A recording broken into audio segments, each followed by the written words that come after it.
My name is Gregory Hallows, and you are listening to Preserve Halloween Podcast. All right, so the first thing we want to get into, I guess, would be the 61 Nights of Halloween. We're still only less than 2 weeks away from Halloween, so that is exciting, but also, how did this month go by so fast? So, on October 22nd, we have Fun Size. I spoke about this movie last week. It's a really fun kids movie, and it's got a really great cast. I forgot to mention one of the bigger stars from the movie itself is the actress who is in the remake of The Evil Dead. That actress named Jane Levy. I cheated. I paused this and looked it up because I could not remember what her name was, but she's really funny in it. The main character is Victoria Justice from, I don't know if anybody watched it. I mentioned it last week too. It's the Victorious show on Nickelodeon. For October 23rd is The Worst Witch, which probably has the greatest song.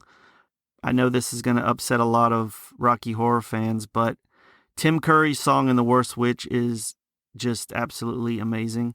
October 24th is Trick or Treat, which is a really good anthology. It does a really good job of introducing and following the rules of Halloween. That has become such a big marketing thing now. You see the little guy from Trick or Treat on tons of things. He has become a very, very big, popular character.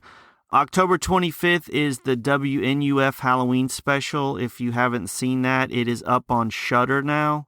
And it is a really good, I guess, it's found footage for all intents and purposes, but the entire thing was created by the group that put the movie together, and everything in it, the commercials, the newscast, everything about it, it was made to look like it aired back in the 80s, so it's great. October 26th is The Nightmare Before Christmas. It is both a Halloween and a Christmas movie, so it's perfect. October 27th is The Monster Squad, one of the best kids movies that's not, I guess, technically a kids movie. That's always a fun watch. October 28th is Halloween Town. That is, quintessential Halloween viewing. And October 29th is It's the Great Pumpkin, Charlie Brown, which is one of those shorts, because it's only 25 minutes, but it's one of those things that you just have to watch every Halloween. And speaking of Charlie Brown, there was some news that came out this week, not today. This week, for the first time in more than 5 decades, It's the Great Charlie Brown will not air on broadcast television this year. That is because it was bought out, the rights, by Apple TV Plus. The special first aired on CBS back in 1966, and then it moved to the ABC channel in 2001, I believe. But it's no longer going to be broadcast on regular television. You'll have to watch it through Apple TV or, like most of us, just pop in the DVD or the Blu-ray, because that's one of those things that a lot of us already own. So, this news isn't as bad as it sounds, but it's kind of weird to know that it's like, a Christmas without It's a Wonderful Life. So not being able to see It's the Great Pumpkin, Charlie Brown on broadcast television will be weird, but I don't think it's the end of the world.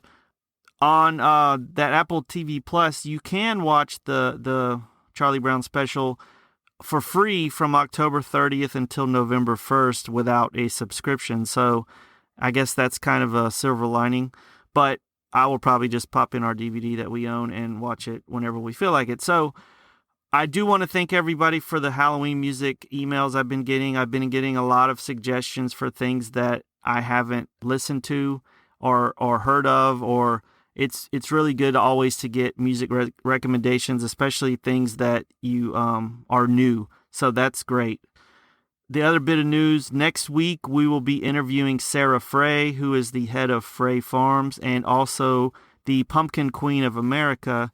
So if you have any questions for her and you would like us to try to squeeze them in during our interview, please email us at preservehalloween@gmail.com. And now we will be getting into our topic for this week. It is Anoka, Minnesota. There is many people that know that city, but we kind of want to go into the history of the town and how it got its name, designation actually. But back in 1852, the Staunton Spectator in Staunton, Virginia, described Halloween as a multitude of wild, mischievous games which were tolerated at no other season. Pranks included breaking into gardens, stealing cabbage, an early form of ding-dong ditch that involved knocking rather than ringing, and even violently harassing women. So that was not a good time. Reports of boys, or what they called back then Young America, causing mayhem and destroying property persisted through the mid-1800s. The public accepted their behavior using very, very questionable logic. One writer for the Alleghanian in 1859 said, "Boys are boys, and as Halloween cometh but once a year, we should be content that it is no worse." So that crappy sexist attitude has been around for a very long time. If you want to see some of the violence and craziness that would happen on Halloween back then, check out the film Meet Me in St. Louis. That's just one example where you can see some of the pranks kids, and not just pranks, but the destruction that kids did during Halloween. So how did cities decide to combat this tomfoolery and destruction? Well, they decided to put out Halloween parades. In 1894, the Scranton Tribune in Scranton, Pennsylvania, noted that the Chester Halloween Parade will have 5,000 men and boys in line. With Chester only having around 20,000 people at that time in 1890, that meant a fourth of the entire city's population would participate in this early form of Halloween celebration. In 1895, Topeka, Kansas had a Halloween parade, and it had a costume contest for the most grotesque appearance. They had a parade, they had activities for children, and a lot of other stuff. And it was sponsored by a bicycle group, and the people that put on the parade were reported to have said they were anxious to have lady riders join the procession. I don't know if they could have put that any creepier, but in 1895, in the Indianapolis Journal, there was an annual parade of masked persons who celebrated all Halloween. They described several thousand people in costume. There was 19 private parties and 6 dances, all in Anderson, Indiana. These types of parades for Halloween would continue into the next century. And this is where we get to our subject of the podcast, Anoka, Minnesota. On November 1st, 1919, the residents of Anoka, Minnesota, a suburb about 20 miles north of Minneapolis, woke up to what Smithsonian called a prank of epic proportions. There were outhouses overturned, wagons were parked on roofs. I still don't know how they did that. Cows were roaming through the streets, windows were soaped, and it's just chaos. So the city government of Anoka decided that they needed to do something to prevent something like this happening the following year. So the civic leaders in the town banded together and they created a Halloween celebration that would not only be entertaining for mostly the kids, but for people of all ages, but it would also kind of stop any of these future hijinks. So the people in the town decided to do a costume parade. They wanted to do a block party. There was a local businessman named George Green who kind of took the reins, and he came up with an idea along with the Anoka Commercial Club and the Anoka Kiwanis Club that they would form a Halloween committee and plan a community-wide celebration. So their 1920 celebration would feature a parade, a bonfire, and free candy for children, and it was so successful that the police reportedly had no pranks that year, which, you know, like anything, who knows if that's actually true, but that's nice. I'm sure it went down. So there was a parade at 7:30 p.m. on the evening of Halloween in 1920, and before it started, the whistles at the Lincoln Mill, which was there, I don't think it's there anymore, but They blew the whistles at the Lincoln Mill, and then the church bells rang throughout town, and that inaugurated what was going to be, or soon to be, an annual tradition. And the whole point of all this was to stop the pranks from the year before. So this was so popular, the celebration continued to grow in subsequent years, and the leaders in Anoka wanted people to know about what they were doing. So in 1937, a 12-year-old boy named Harold Blair, he won a trip to Washington, D.C., all expenses paid, because of his work as a newspaper carrier. So to capitalize on this little boy going to the capital of the United States, the members of the Anoka Commercial Club decided to send him off with a request to Congress that Anoka would be formally designated as the Halloween capital of the world. And they put him in a sweater that was handmade, and on the front of it, it said Halloween capital. And he met with Minnesota Representative Millard Rice back then and wanted to let him know about the town's proclamation and what they wanted to do. So, unfortunately, from everything that I've looked up, there was a fire in Anoka, and it destroyed all the documents that would have had proof that Congress actually approved of this designation, and back in the 30s. So, but in 2003, Representative Mark Kennedy of Minnesota, he restated the proclamation, and it officially cemented Anoka's title as the Halloween capital of the world. According to John Jost, who serves as the chair of the celebration committee, he says, in 2003, Mark Kennedy, one of our congressmen, declared on the congressional floor that Anoka is the Halloween capital of the world, and that's how we got our official designation. But here's the thing, and this is the weird part.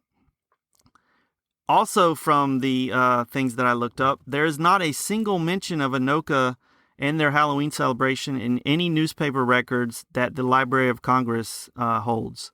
And there's also no mention of the Halloween capital of the world designation.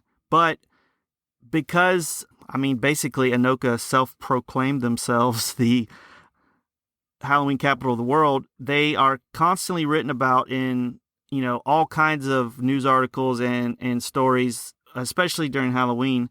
And they are considered the first to hold a Halloween celebration, and they are, it's said that they hold the prominent Congress-approved brand name of Halloween capital of the world, and the city and its volunteers and the volunteers of the Anoka Halloween Committee, they capitalize on this designation. So, despite Anoka, their own collected and repeated history, as well as the declaration on the floor of the House of Representatives, it's been documented that Anoka was not the first city to throw a Halloween celebration. I've seen that in lots of the articles I've looked up in papers looking for other things, and also in the few things that I mentioned earlier. But so John Jost again said, yes, we have heard of Halloween celebrations that predated Anoka. However, it is believed that Anoka is the oldest continuous celebration that was created specifically to avert youth pranks. And our designation as the Halloween capital of the world is backed by congressional declaration. So that is a really good argument. But the thing is, here's the deal. Despite the accuracy of Anoka's claims as the Halloween capital of the world, some people will say it's Salem, some people will say it's, New Orleans. Lots of people will declare whatever city as the Halloween capital, but they have it through Congress, so I guess it makes it more official. But here's the deal. Despite all this, the Halloween spirit in Anoka is unquestionable. These days, like nowadays, their Halloween celebration includes 3 parades instead of just one. They have the Light Up the Night parade that showcases illuminated parade balloons. They travel down Main Street, and then there's the Grand Day parade. That's a 3-hour spectacle that weaves all through town. They have pumpkin carving contest, a bonfire, house decorating contest, trick-or-treating, a carnival, and then they end it all with pumpkin smashing and that's how they use all those pumpkins. They compost them, so they're thinking of the environment too. So that's cool. But here's the thing that I wondered: how will all this going on with COVID this year affect their celebrations? So this is what Liz McFarland, who is the current president of Anoka Halloween, said. To avoid canceling in 2020, Anoka Halloween took note of how the Minnesota State Fair pivoted to a drive-through experience. She said that the annual Grand Day Parade that attracts more than 60,000 people is in complete reverse. Spectators will drive by the floats instead of gathering in crowds to watch the marching band and the tractors go by them. But there won't be any candy. They're saying that because of the CDC and the prevention Halloween recommendations, they're discouraging traditional trick-or-treating and handing out candy, which they believe will spread the virus. But high school football is back in action in Anoka, and that brings back the historic Pumpkin Bowl. I could probably do a whole nother podcast just on the Pumpkin Bowl. That is a great tradition that if you guys want to look it up. There's really cool things about the Pumpkin Bowl. But that game this year will be on October 30th, the night before Halloween, and it'll be between the Anoka Tornadoes and the Totino Grace Eagles. So definitely look up the Pumpkin Bowl, look up Anoka, and kind of decide for yourself. They are still considered the Halloween capital of the world. Here's the fun thing. They added an old but new tradition for this year's celebration that will happen at 7:30 p.m. on October 31st. Residents will be asked to step outside to hear the church bells, and the fire department will ring their sirens across town. Basically, it's kind of a walk down memory lane for what they did with the mill at the very first parade.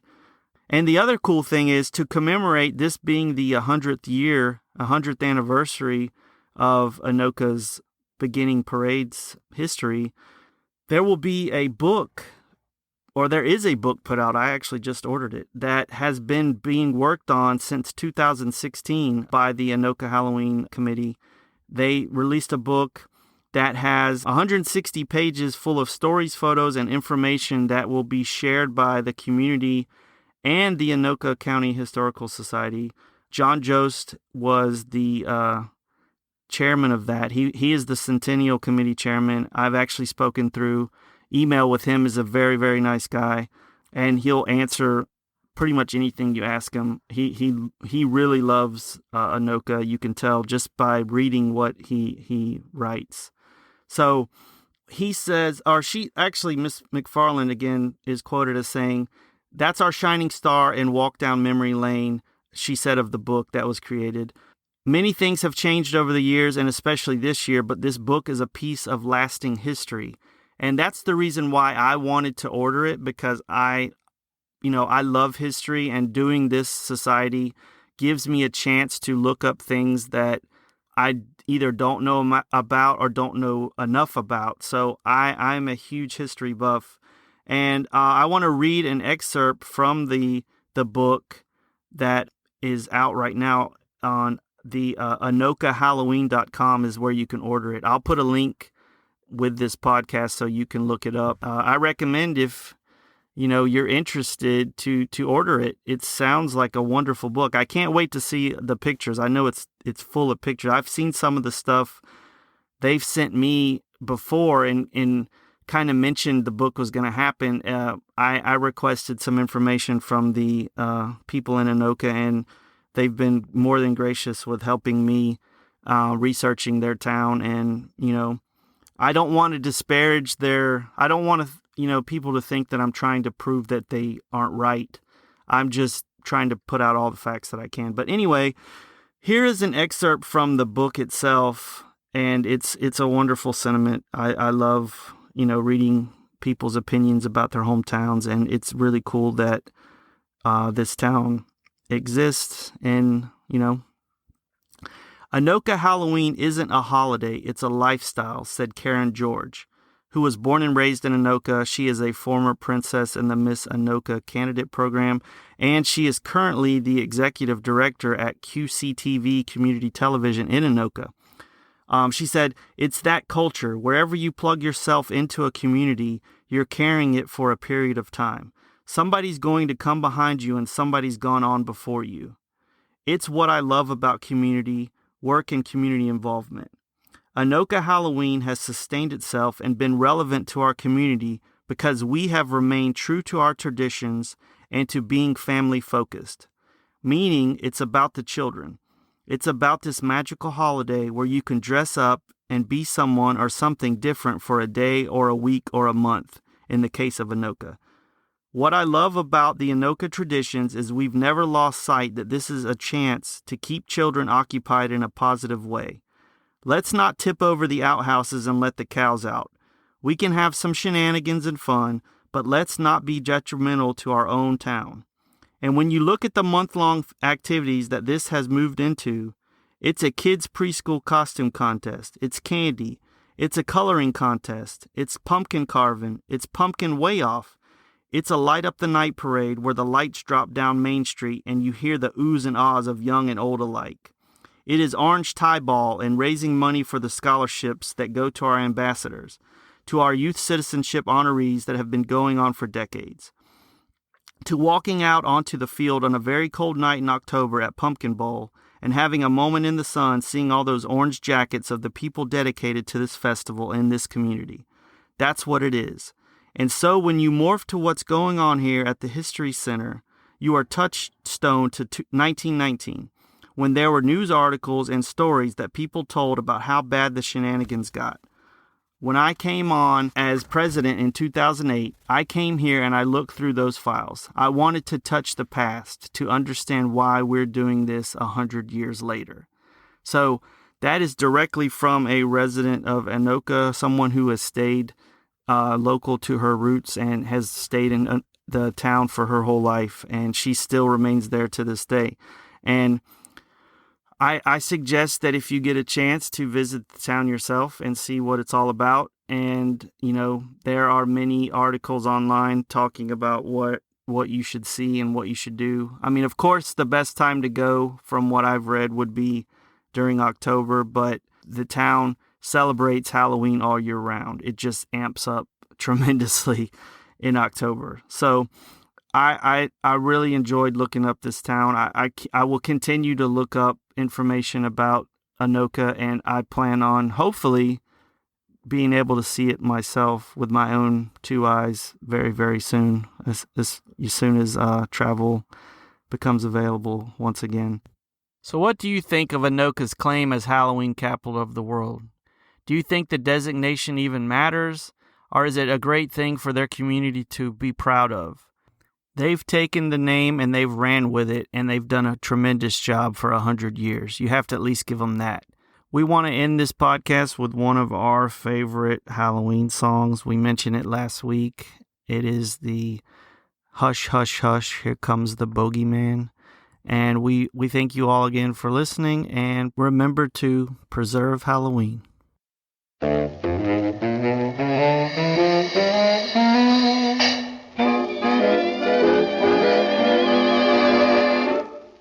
Children, have you ever met the bogeyman before? No, of course you haven't, for you're much too good, I'm sure.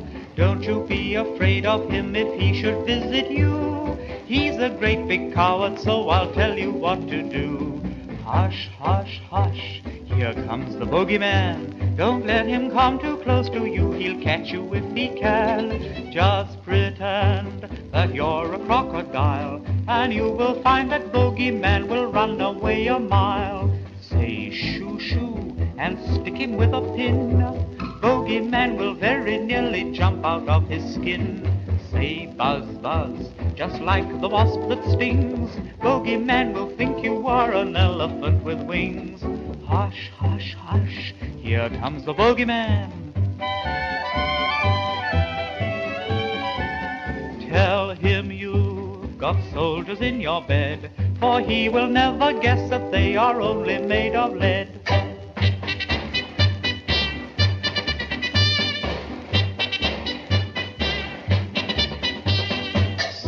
Hush, hush, he'll think that you're asleep. If you make a lovely snore away, he'll softly creep. Sing this tune, you children one and all. Bogeyman will run away, he'll think it's Henry Hall. When the shadows of the evening creep across the sky, and your mommy comes upstairs to sing a lullaby, tell her that the bogeyman no longer frightens you. Uncle Henry's very kindly told you what to do. Hush, hush, hush, here comes the bogeyman. Don't let him come too close to you, he'll catch you if he can. Just pretend your teddy bear's a dog, then shout out, fetch him, Teddy, and he'll hop off like a frog.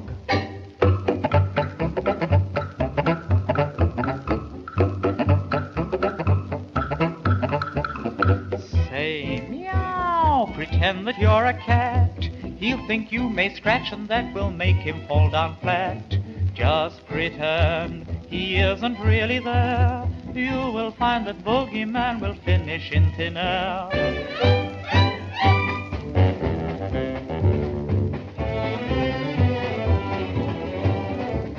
Here's one way to catch him without fail. Just keep a little salt with you